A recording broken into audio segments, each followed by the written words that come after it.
I was no trouble off the field, and I ain't getting, you have no issues with grades, classes, all that type of stuff. So I showed them I was mature enough to play. And then once the first game come along and I scored 3 touchdowns, it like put a stamp on everything that I was trying to show them. Right. Wow. So overall, man, I can just say me playing football, my time out there was just a chance for me to tap into things that you're not allowed to show in the real world. Taking a shot up top. Coverage. Caught. Touchdown, Pirates.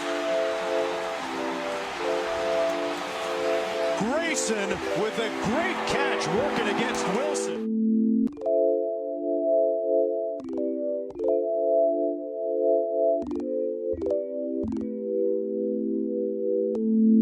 Check me out.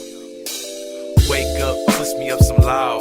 Go to Mars, write a couple bars, pick me out a car. I am very savvy, taste so divine. Hood, but I'm classy, I'm smooth like wine. Considered as the underdog, very top I seek. Steady climbing mountains, won't stop till I see the peak. So amazing, the way that I be getting it.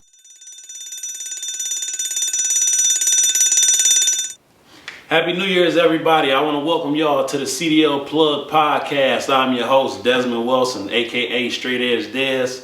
I'm here with a special guest today, Davon Grayson. How you doing? Happy New Year's. Happy New Year's. It's an honor and a blessing for me to be here today, man. It's a special moment for me. I've been waiting to do this for a long time. This is Davon Grayson. This is the 8th all-time receiver from East Carolina University. And I'm proud to say that this is my nephew, man. I blessed him. I raised him with this greatness. And you know what I'm saying? Actually, I didn't. But, I put a lot. I feel like I should get some credit for that. Sure. You know what I'm saying? We definitely do. But, how you doing, man? What's going on with you? I'm doing good. I'm happy to become a small part of your story that you're currently on. You know what I'm saying? For sure. You know your thing, and I'm happy to help out however I can. For sure. It's just a beautiful time, man. It's 2026. Just for everybody who've been, wondering where Davon Grayson been at, what can you tell all the people, all of the ECU alumni, all your fans you had? Because what year was it that you played for East Carolina University? I played at ECU from 2013. I redshirt in my true senior year, so I got a redshirt senior year. So I played till 2017, I'm sorry. Okay. Then I came out the 2018 class. And played in every league on the East Coast, from the NFL to the CFL to the UFL. I didn't play in the indoor league, but hell, you thought about it? I thought about it, but at that point I had all these injuries and all things like that. It was time to move on to something else. But God had put me in the trucking for some time. Got a chance to connect with my uncle again. Yeah. And since then I'm co-owner of Cletex. Trying to help out with the family company right now. Keeping my hands on everything that I can, trying to be a asset to my family and to my community. Yeah. And in our family, man, I'll say that we very humble people. You know what I'm saying? He not gonna brag on himself, so I gotta brag about him. And I'm kind of like guilty of not knowing, all of your credentials and all of that, because you my nephew. You know what I'm saying? Right. But I just want to say that, he went to King Ford High School, track star. Did you do long jump? Yeah, I was all state long jump, high jump, all the 4x1, all the indoor stuff. I ran indoor track, outdoor track, played football. In the record books, I'm sure, right? I mean, for the majority of everything, for sure, high jump and long jump. Gotcha. Yeah. Kind of had some fun playing some everything. My family got me into every sport. I got a chance to see what things would stick, and football was it. Was it? Yep. I just know, and I'll say this, that as I mentioned before, as last time I checked, you were the 8th all-time receiver at East Carolina University. And when I gotta say that just to myself sometime, and it's unbelievable to me. When I say it to you, it's like, I think you hear it, but I think when you great, it's like you don't really care about the, I'm gonna be completely honest, that's news to me. You know what I mean? Okay. I just know I showed up for the time I was there. I played my heart out. Gotcha. The statistics and all that stuff didn't mean as much to me. It was more about how my teammates seen me, how the community saw me. Right. That's awesome. And you know, like you say, some of the accolades you saying is new to me to hear. You know, I'm sure, but that stuff don't mean nothing because there's gonna be a kid behind me that come by and he become number 8 and I'm number 9. It's gonna continue on from there. So. Well, you know, for me, like I say, your college days, it was just like an NFL experience for me because, you know, whoever I'm around, you know, people thinking I'm lying. Hey, I'm about to go to BW3. I'm about to give me some wings. My nephew playing today at 3 o'clock or 12 o'clock or whatever it is. And I'm sitting and I remember your very first game. And correct me if I'm wrong. Happy New Year's, everybody. Thanks for tuning in to the CDL Plug YouTube channel. If there's any business, any commercial business out there or residential and y'all need any cleaning services this new year, make sure that you give Cletex Cleaning Solutions a call for all of your needs.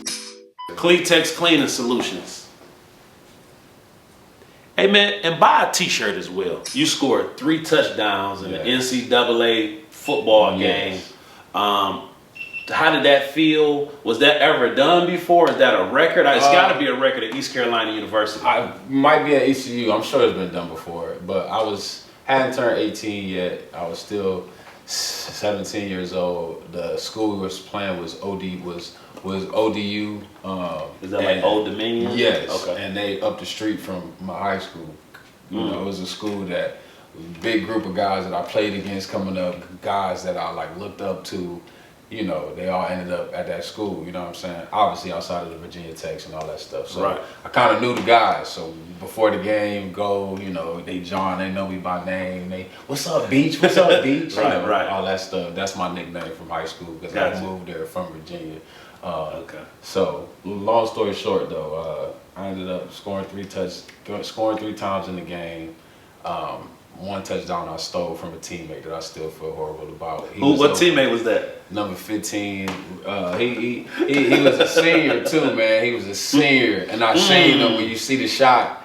As I catch the ball, like took an exhale, like man, I'm so tired of this little man. So it was cool though. So hopefully he. I think I got that clip too. I'm gonna use some of that footage and tap that back in there. So hopefully ECU don't come after us. Nah, I got it on my page anyway. So it's all good. It's all good. You know, but you know, how did that feel? Like, because it's like I know you, but when I see you on the football field, I don't think I really know you.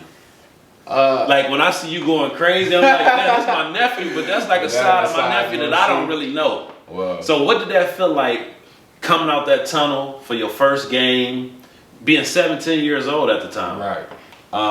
Coming in, there was no expectations of me playing, but with that training camp, I was able to tap into my roots a little bit and really show, you know, what I was created from it. You know, even from Virginia to Cleveland, I've always been around other like men that ain't scared to stand on what they believe. You know what I'm saying?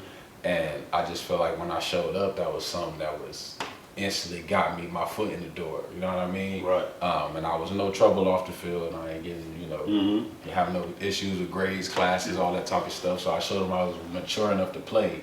And then once the first game come along and I scored 3 touchdowns, it like put a stamp on everything that I was trying to show them. Right. Wow. You know, so overall, man, I can just say me playing football, my time out there was just a chance for me to tap into things that you're not allowed to show in the real world. You know what I'm saying? Certain sides of yourself that we didn't serve time for. You know what I'm saying? Right. But I got a constructive way to let these things up out of me that our community put in us. You know what I'm saying? So you know, that's more than anything else. That's what I want to portray through the game and give to the kids is you ain't gotta go hurt nobody, but we can put this helmet on and you can legally do whatever you want to do to somebody. You know what I'm saying? Right. And that's the switch up when you. That's the switch. Because it almost seems like it's a little crazy to me. I ain't gonna lie. It get a little violent. You know what I'm saying? It is. I mean, it ain't no more. You get flagged for most stuff, but I can't say though that, like I said, the game for me was a constructive way for me to tap into things that I can't explain. You know what I mean about myself. So, you know. Not getting in trouble, you ain't have to hear about Davon with the jail or nothing like that. Instead, Davon, man, he didn't crackback block somebody. You know what I'm saying? That was my way to get to kind of get through it. So I got you. You know. Now, with you scoring 3 touchdowns in your very first game, was that a gift or a curse? You know, because the trajectory is so hot right off the rip. Right. So, bam, how is that transitioning? You know, that's an interesting thought. I never really thought about it that way, but I can't say that it set the expectation real high because it confirmed to me that all the hard work that I had put in myself was gonna show. So if I just continue putting in the hard work, it should continue to show. Right. But then the injuries come and the game will come along with the game, who people like, who good on camera, stuff like that. Yeah. All that kind of play into it, and then you lose some of that sting or that love that you got for it. But then again, once I strap up and I'm able to put the pads on somebody, sometimes I play receiver. I wish I played DB still. Right, you know what I'm so saying? you can hit somebody. Yeah, just for that part of the game. So, you know, I could for sure say the expectations was high, and then once the injuries and all that stuff happened, it's like, damn, how do you meet that same expectation every single season? So then I had to learn how to find ways to keep yourself flowing, man. Just keep yourself kind of rolling with the shots. And then, you know, I scored 3 touchdowns in my first football game there, and in my last season there, I got another couple games that was unheard of too. Because I know you had some 300-yard games. I had a couple close to 300, like 2 and some change, but and then, like, you know, just games where you got targeted 9 times, you had 9 receptions, and 100 plus yards. And I think that game might even have no touchdowns, but that was the most untouchable I had ever felt. You know what I'm saying? So just little instances in which you feel all that hard work that you put into yourself show on camera in front of 50,000. 50,000 fans. People is a blessing, man. So that's. How was that like at school? Is people wearing your jersey? You know, you in class, people wearing your jersey? So even with that stuff, you know, like I said, the game didn't change. You can't wear, like, they was able to auction my jersey off after the season, but they had to rip off my nameplate. So nobody could wear that during, like somebody got on the 85. I mean, they may sell 85, or usually they sell number 7, number 1, stuff like that. Okay, gotcha. But if they did sell an 85, or somebody had it, it would be something they got from an auction or something like that. Wow. Which you receive no cash from, you receive nothing from. So Yeah. that's why I say lots of folks are. I know that ain't what we talking about, but folks. We gonna get there though. Yeah, folks be arguing about that stuff, but I feel like, you know, I done had 4 different receiver coaches while I was at ECU. 2 separate heads. You know what I'm saying? So it's like these kids wrong in certain instances, but it ain't wrong to go see what's out there. You know what I'm saying? You speaking on the NIL stuff. NIL and the new generation of sports and money. I ain't gonna draw you off too much. But real quick with the NIL, just taking a step back, doing it over. NIL, you can get paid in college. You think you'll be a millionaire right now? I'd have played 6 years if I could have. Wow. Ain't no reason to go to the league now unless you know you're gonna be a first-round draft pick. Spend as much time and make as much cash as you can playing, and then once you're done, see if that opportunity there. For a guy like me who had all the injuries, I was an undrafted free agent. You know, I got 32 teams hitting my phone up though, so all y'all thought I was good enough to come play for y'all team, but not good enough to call my name. You know what I'm saying? So, deep. You know, that kind of stuff show you that it's more attached to the game and just how good you play, how tough you are. It's certain things that's out of your control that you just gotta hope fall into your favor. So how were you in the classroom? How was your grades, and then what did you end up majoring in? So kinesiology was what I went to school for, which is just, you know, becoming a trainer, not necessarily on the table. Kinesiology? I never heard of that. So it's just like movement, you know, learning about the physical structures that entail human movement and things like that, which has been a big part of my life. And you know that pretty good, because I ain't gonna lie, you know, as a 40-year-old man that's trying to get my gut, I look at my nephew, you chiseled and you always in shape, I ain't gonna front. So I know you know that workout and all, so I'm gonna come and kind of get with your regimen. So I'm with it, you know what I'm saying? But but you ended up getting your degree? Yeah, I got my degree. Sorry, my bad. I kept myself over a 3.0 GPA the whole time I was there. I got my degree. I hope these students listening, man. You know what I'm saying? I hope these students listening, because it ain't just about skill and everything you're saying. You had a 3.0. That's what I say. The toughness and all that sometimes came with having a hard head. But when I ain't no issue, my name don't come up from the classroom, and I'm somebody that you may get an email like he helped me out after class with this, and you know, those types of things really go along with but coming like I say, having an impact in your community and stuff like that. So Right. some of the fans that I got from ECU would be more like folks that I had a chance to interact with more so than I scored a touchdown and they see me on their screen. You know what I'm saying? Gotcha. So for the athletes today, what tips can you give, a high schooler that's serious about any sport, basketball, boxing, football? Like, to be honest, what really made you great? Like, just with your accomplishments, it take a special person. Like, for real, I watch, like when I'm watching high schoolers, I'm watching my son play basketball. It's something about like them star players. What's in their DNA? What is it that, is it IQ? Is it just natural ability? But what is it that make a person so special when it comes to these kids? Can they work towards it?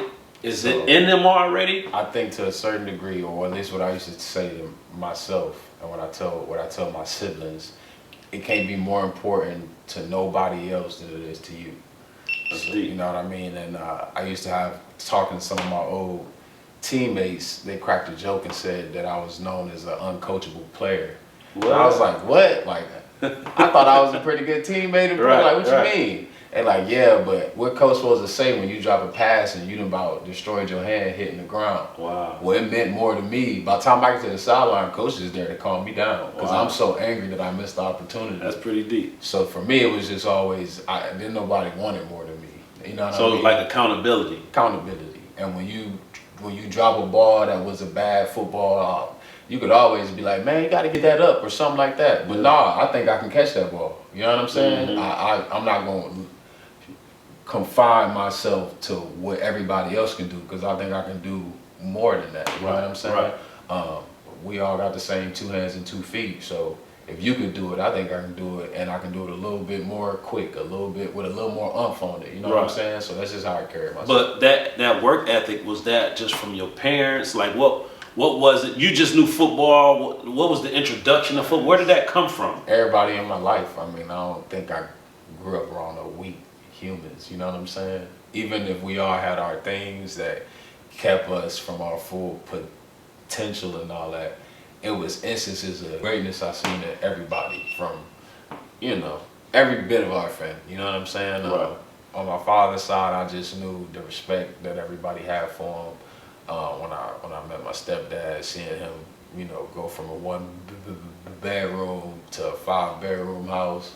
You know what I'm saying? Yeah. And just move up throughout his career, seeing my mom and her make herself an important part of any environment she put herself in. Right. That's deep. That's good. Like I say, seeing my grandpa, come out the house where he at. He cleaning somebody's car up the street. You know what I'm saying? Like I say, just everybody around me, I just always seen the grind in all of us. I always seen the hustle. Uncle Boo dropping music. He got me recording it. He helped me get through how I talk. I'm Uncle Boo, by the way, too. Yeah. So I'm Des, but I'm also Uncle Boo. So Sorry. this is my nephew. Yeah, so Des was introduced to me as a kid. I remember screaming it out as a kid while I'm on the track. I remember the whole song. That's you know what I'm crazy. saying? Uncle Charles helped me out with my little seasoning part I threw in there. You know what I'm trying to say though, that everybody in my family was always super creative and always hungry to see the next evolution of themselves. Gotcha. And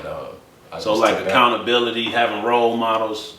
What else? Give me one more characteristic that you think, And if you can't find that, be that for yourself. What about Be that watching for film and somebody stuff too? Like, is that important for? Again, that's something that if it don't mean, it can't mean more to me than it do to you. So if my coach was watching film all night, he can't get home to his kids because he got to stay up there till 12 o'clock. Well, then who am I? I'm the one on the field. I'm the one that got to take the hit. I'm the one that got to catch this ball. Right. So if however long he up, I'm gonna beat him. You know what I'm saying? Right. Coach leave out his office. He like, damn, you still there? You know what I'm saying? Well, I got class at 8, so I'm good tonight. You know what I'm saying? So That's crazy. those types of things when the trainer trying to close up the room and I'm still in the ice tub, or when Coach Jones, when I was in high school, he had got to open up the gym at 6 a.m. because I done jogged up to the school. You know what I'm saying? Mm-hmm. That type of stuff, man. Like I say, can't nobody want it more than you Right. if you want to be successful at it. Right. And I'm gonna get kind of personal if you don't mind me, but a couple of things. I know you grew up having sickle cell trait. Mm-hmm. So I learned some things from you from having children with sickle cell trait. I didn't know what sickle cell trait was, and I didn't know how serious sickle cell trait is for collegiate athletes, just athletes in general. Right. And the example I'm gonna use, I'm using my other son, Dejan. You know, we can be going to an event. Okay, it's the summertime, so it's the summer basketball camps, and we buying tennis shoes, we getting tank tops. You know, the fashion is there. We ready for the game. You know what I'm saying? We grabbing water bottle. We got every man. We got gummies. We got whatever you need. I got anything to keep you hydrated. Right? So we do I'm driving an hour, and we get there, and he like, Dad, I feel sick. I'm not quite understand. All I know is you're gonna get sick on that court, and you're gonna fall. You better go out there and you better play till you fall out. So what I'm saying is, what can you say that till you see your son fall out? Yeah, and I'm gonna be the first one out there, and I don't mean it like that. But what I'm saying is, there's a lot of miseducation. Do these, what can, for a kid with sickle cell trait? Right. Do he have a career? He do he push harder? I had a career, so I'm gonna say this. When I said that joke a little bit about you gonna say that until you see him fall out. I'm saying that my stepdad had us training at Mount Trashmore. It's a known spot in Virginia for athletes to train. Mount Trashmore. Mount Trashmore. You know what I'm saying? Is that at? It's a fun place though. But anybody that's from the 7-5 area know about Mount Trashmore. And my stepdad used to take me out there because he was still playing for football leagues and stuff then too. And he took me to Mount Trashmore to train every week. And I'd be out there dying. You know what I'm saying? Did he understand what? We didn't even know I had sickle cell trait yet. Wow. You know what I'm saying? So That's crazy. My lips dry. He like, this make man. You know what I'm saying? This make man. Hey, he gotta relax. Yeah, he grabbed me by my shirt. I'm slowing down, grab me by my shirt. That's why I say it's not a reflection of you. If we don't know, we don't know. You know what I'm saying? Regardless, you want to make your son strong. You know what I mean? So that's crazy. Those types of things, and then once we get educated on it, it's like, oh, my bad. Then you feel bad. Then you feel bad. But, so once I got to college, they would separate guys. Even in high school, they wasn't even as educated on that stuff yet. But once I got to school, and they can get sued for stuff, that cash involved. So they understood the importance. And of course, also after folks then had episodes or then died, and things happened, and then folks learned. You know what I mean? So, long story short, though, they would try to separate the groups all the time. Sickle cell group over here. I used to take that as like an insult. Now, mind you, I come from, I'm sickling up. Come on, this make man, you know what I'm saying? So, I used to always go with the normal group, and I'd be in the front of the group all the time, and I'm beating the guys to show the strength coach, I ain't even going to no sickle cell group. Like, y'all try to play me. Right. And then all of a sudden you have an episode, and I'm over there seeing black all over. And so you just waking up. I'm waking up, everybody's standing over me. I'm like, we done? You know what I'm saying? We finished the exercise. You're done. You know what I'm saying? Wow. So now I gotta sit in the house sit in the dorm room for 2 days. I can't even go to class because I can't stand up straight. Stuff like that. So it's a real thing, man. It's a real thing. And it's not the full-blown trait, of course. So it only really, at least for me, it only come out in strenuous situations. I gotta hydrate myself all the time. I gotta prepare myself for these things. Don't get me wrong, I can roll off the couch and do a tuck or something like do a flip or something like that. But at the same time, if I want to compete, like I like to compete and push myself like I like to, you gotta take care of yourself. What's something that you have on you? What's something that you may have on the sideline, or you feeling a little shaky, or is it something you could? To me, it's nothing. To me, that I know of at least, that it's going to instantly help. Oh, wow. And this is if you know you got a 6 a.m. training session and y'all got 2110s, you better be drinking. What's 2110s, if you don't know? So the football field from end zone, the end zone is 10 yards on each side. So it's a drill that we used to do all the time, where you run from one end zone through the other end zone, or start at the goal line, run through the end zone, or start at the end, the y'all was doing 21 of those? Yeah, and they all time. All time. And this in college then, so 14 seconds was the time that we had. So, but the sickle cell group, y'all go over there, y'all can't do this test. Who you playing with? I'm in. I mean, even when I hear that, I just wonder if that affects scholarship. You know, it's just like it's still this tier versus this tier, right? And is it any bias? You know, are the kids without sickle cell trait feeling some kind of way? As an undrafted free agent, I told you I had 32 teams blowing up my phone after the draft was over. Correction, I had 31 teams. Denver, they play up in the Mile High. So if you got sickle cell trait, you can't play in high altitudes. So they called me in the combine and they already know you got sickle cell. Coming out, they already know I got all that. And they know they know where they at. They know that don't work for them. They know how many times you sneezed yesterday. You know what I'm saying? When you in that combine. So that's crazy. But I'm saying that to say that they still got in contact with me to let me know the only reason they wasn't trying to sign me was because of that, because I had a close teammate of mine that ended up signing up there the same year. You know what I'm saying? That so was good. It would have been an option for me. He going there, I would have loved to have played with him. And then even playing at ECU, we playing up in Utah. My body just not moving like I'm probably a sophomore. I'm coming up with everything. Oh damn, it's my sleeve. I gotta take the sleeve off. Right. You know, I done caught a pass and I done fumble. I done fumbled one time my entire life. You know what I'm saying? I'm like, what's going on? What's wrong with me? Well, I'm having a sickle cell episode and I didn't know really what was happening yet. I ended up getting pulled off the field. They know. Yeah. Even staff know. But then even other times, I have a big football game. I done caught a football going up the sideline, and as I'm going up the sideline, you know, I start feeling it. You know what I'm saying? And you may get caught or score, and then as you stepping up, your teammates got to help you up because you shut down. You can't even move no more. You know what I'm saying? That's crazy. Just those little instances. But again, I didn't really know what they meant while I was playing until I got older. You know what I mean? That's why I say towards the end of my career, I started seeing the toll that it took to continue doing what I was doing. Yeah. I wanted to talk about just your experience, like with stuttering and everything else, how that affected you in college. You handle yourself well. You know, it's so funny for me knowing you personally. I remember you was like 10 years old, and I don't even know the stuff. You know, I don't know. Right.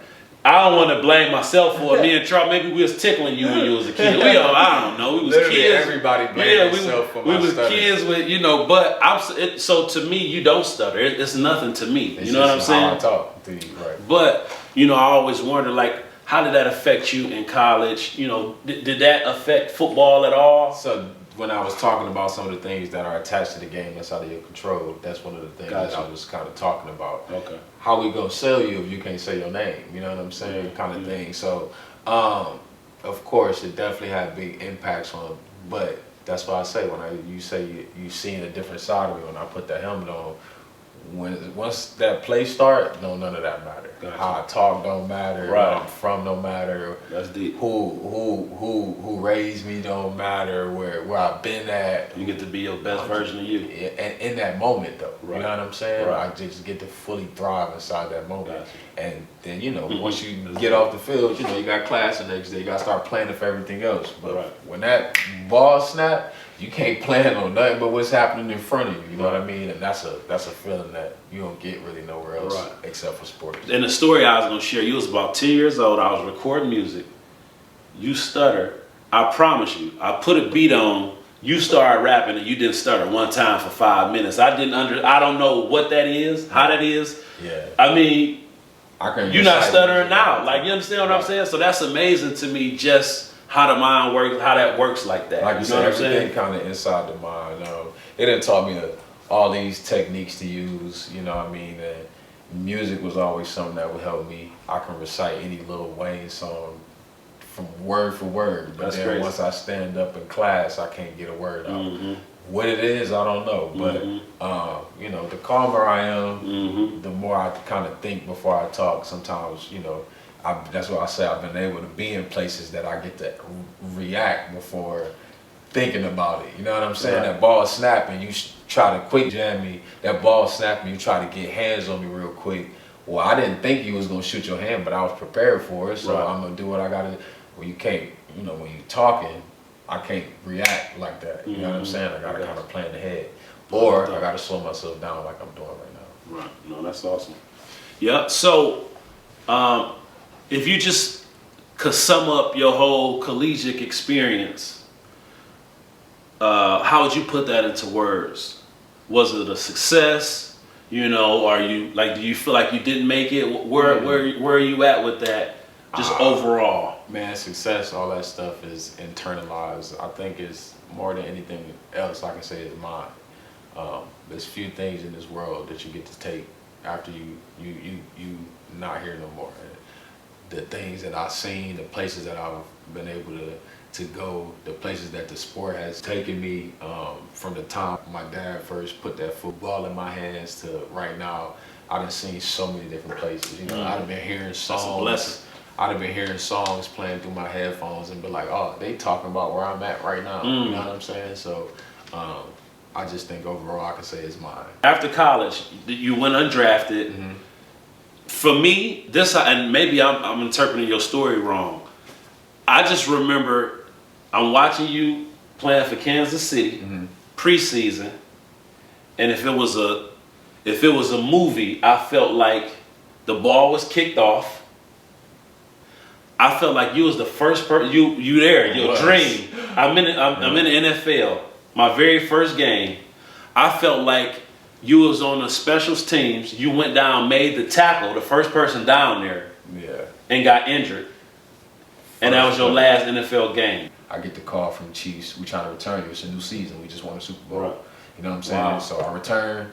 I'm like, man, it's crazy. I thought my career was already over at this point. Return to the Chiefs. That training camp, I'm on a mission. I got the whole thing up on YouTube. If you want any clips? Yeah, any clips that you want me to add? 18 minutes worth of clips. Okay, of me cooking your favorite DB in the league. You know what I'm saying? Okay. So, okay then. I thought you was humble. Do your thing then. You see when you put me in that zone, like I said, that's a positive outlet for me to be my truest self. You know what I'm saying? Right. But overall though. But yeah, so I returned to the Chiefs my second year. And as I'm playing, first preseason game come, like you said, I'm on a kickoff team. Mind you, I ain't made a tackle since high school. Right.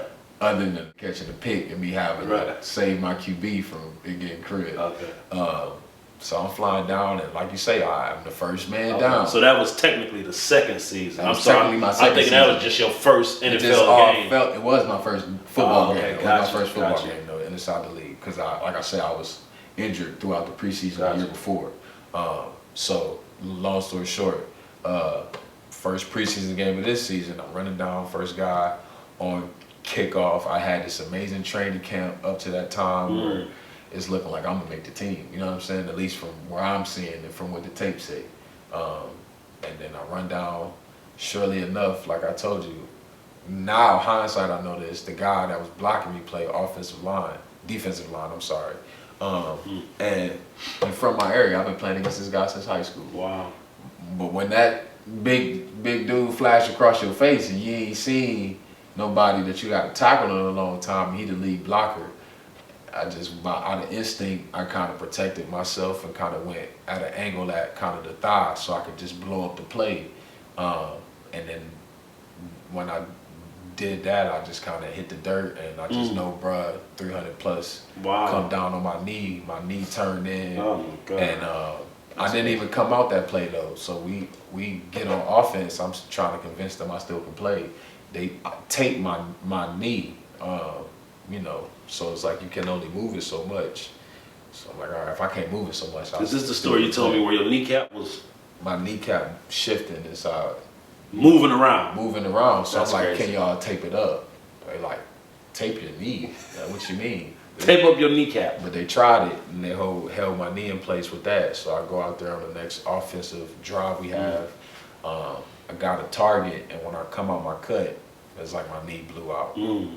That's crazy. You know, long story short, ended up getting kept on IR until probably like week 7 of the season, because they still hoping I could play.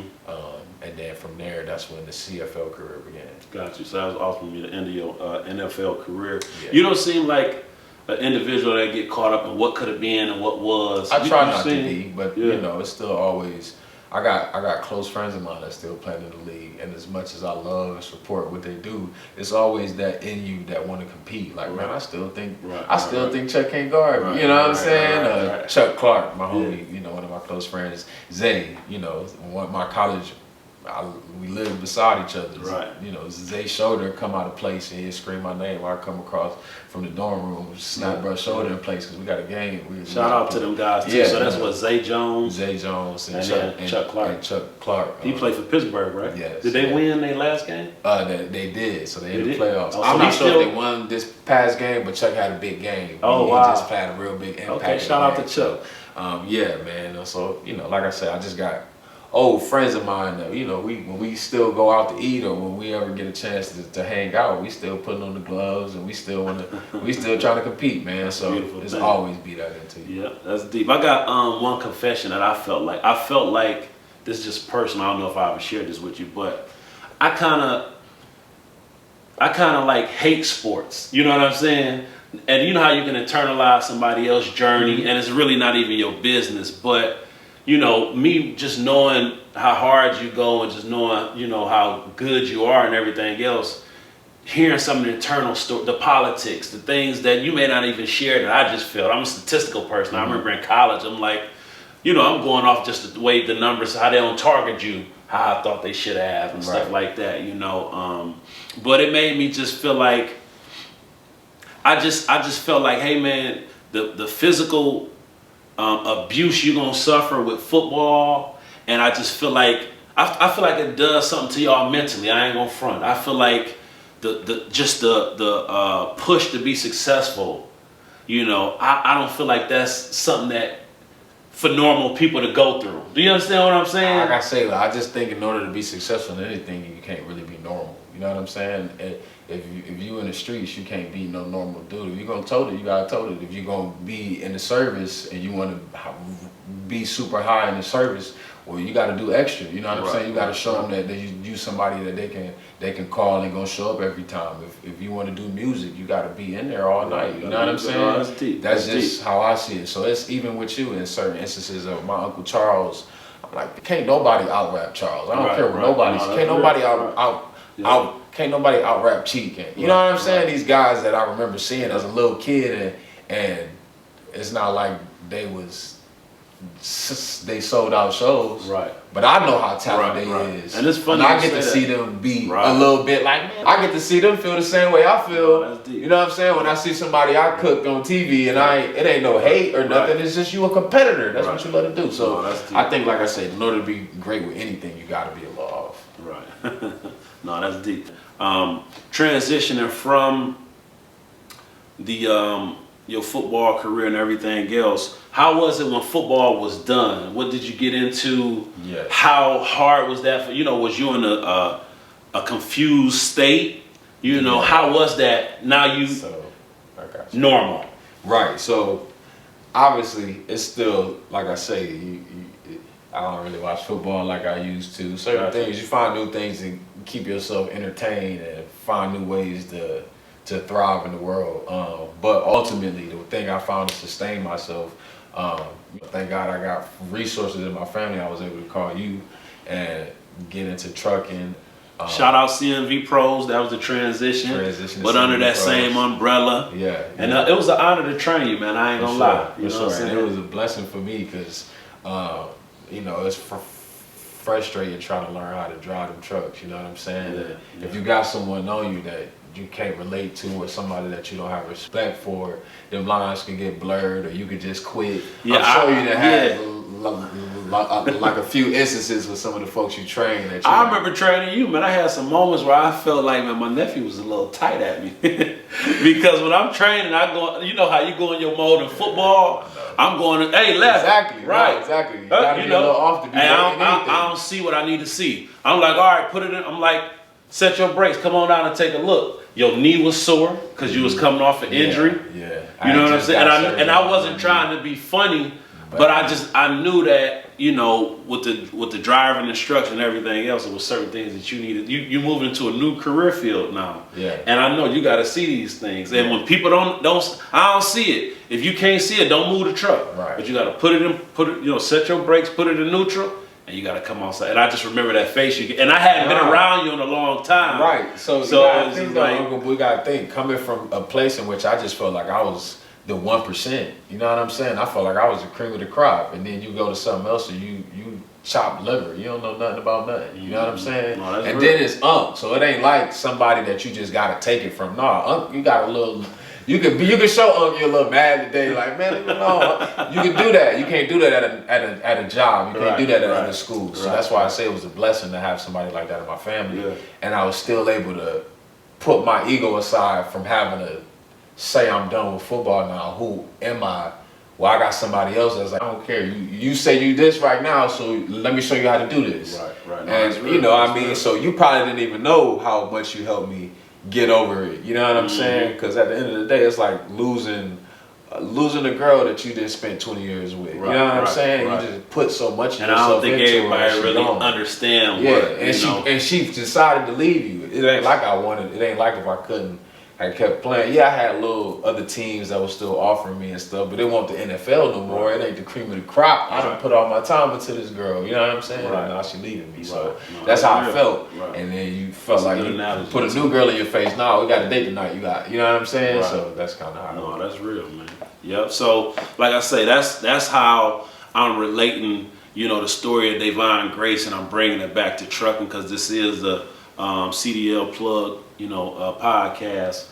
But that's how we transition from, you know, football into driving trucks. And, you know, I don't think a lot of people really understand how trucking is a nice transition. You know, I don't know how you felt, but I can imagine high profile players, you know, like, it's like a rapper, you know what I'm saying? Everybody know me, I got this notoriety. With a truck, I can be low key. I can be making $5,000 a week on my own truck. And ain't nobody got to see me, you know. So I feel like it's a good transition for a lot of people. And when I'm saying $5,000 a week, I'm speaking more for like the owners and stuff like that. For sure. But it's really a great industry, a great field, and it's full of so many people, attorneys, you know, ex-athletes, you know, everything else. Anything else you want to share, man, with the people, or you know, I'm encouraging you. I'm saying this. I'm speaking this for 2026.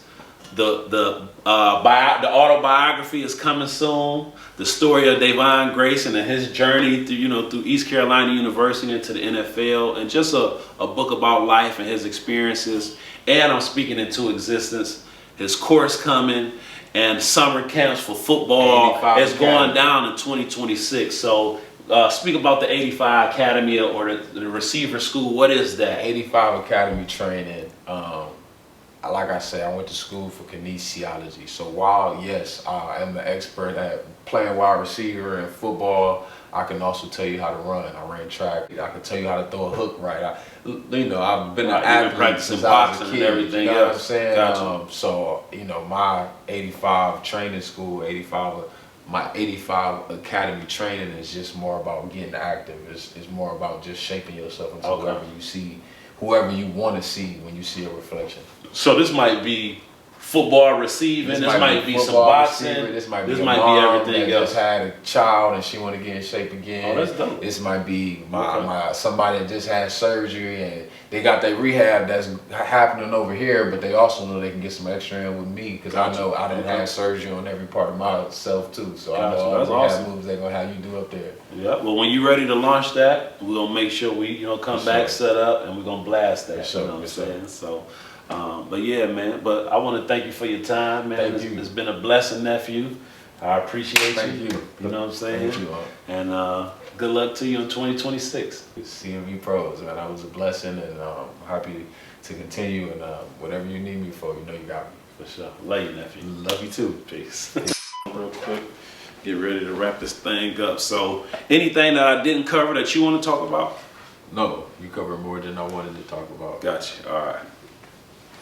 I am on the loud, head in the clouds, music up loud. You know what I'm talking about. I'ma get it in. I am here to win. Money is nothing.